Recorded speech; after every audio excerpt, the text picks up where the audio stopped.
kahit pa single na siya, sarado na ako. Hindi ko na siya magugustuhan at lalong-lalo kung hindi mai-inlove sa kanya. Ipagano yan sa bato. Thank you, Jaime. Ikaw na naman ang inspiration ko.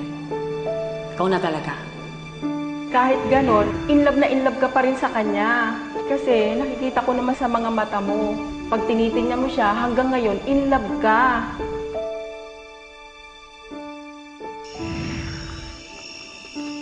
Andrea, okay ka lang?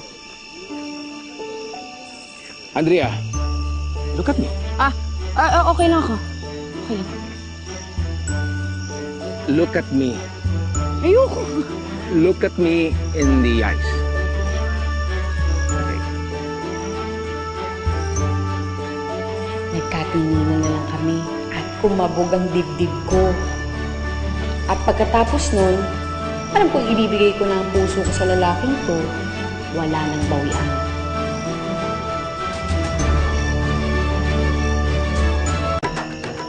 Mahal ko si Sir Jaime. Oo. Mahal ko siya. Oh no, patay. Mahal ko na siya. Andrea, is there anything wrong? Yes, everything's wrong. Hindi ko alam kung kailan o kung paano, pero mahal na kita, sir. Ano na ngayon yan? Ano gagawin ko? Andrea, are you okay? Yes.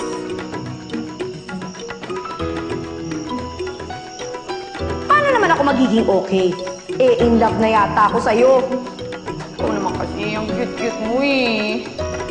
Ayan, lalo na pag pumupunot ang noo mo ng ganyan. Grabe, cute mo talaga. Parang nanggigigil tuloy ako. Oh, isang galing yon. Ba't mo ako sinampal? Ay, sorry sir, may lamok po kasi dun sa pisngi ninyo eh, kaya ako po tinapik. Ayaw akong magkakaroon ng manok sa pisngi ko. Lamok. Lamok?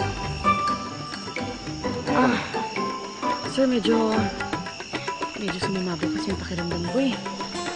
Excuse me lang po ah. Okay.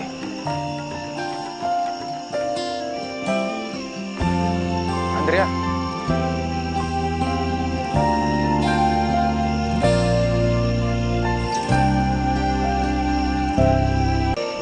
Hindi ko pa pwedeng mahalin si Sir Jaime.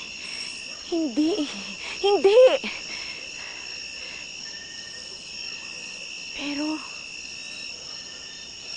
Pero mahal ko na siya eh. Mahal ko na si Sir Jaime! Mahal ko na si Sir Jaime! Oo na! Mahal ko na nga siya! Mahal ko na siya! Mahal ko na si Sir Jaime! Mahal ko na si Sir Jaime! Diyos ko, Lord! Ano ba itong napasok ko?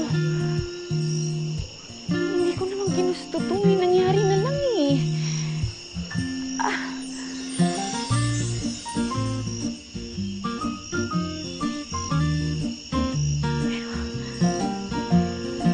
Hindi ko sinasadya, okay? Hindi ko sinasadya, okay? Ayoko namang mangyari to eh. Ayoko mahalin si Sir Jaime. Ayoko siyang mahalin! Ayoko siyang mahalin! Sino ang ayaw mong mahalin?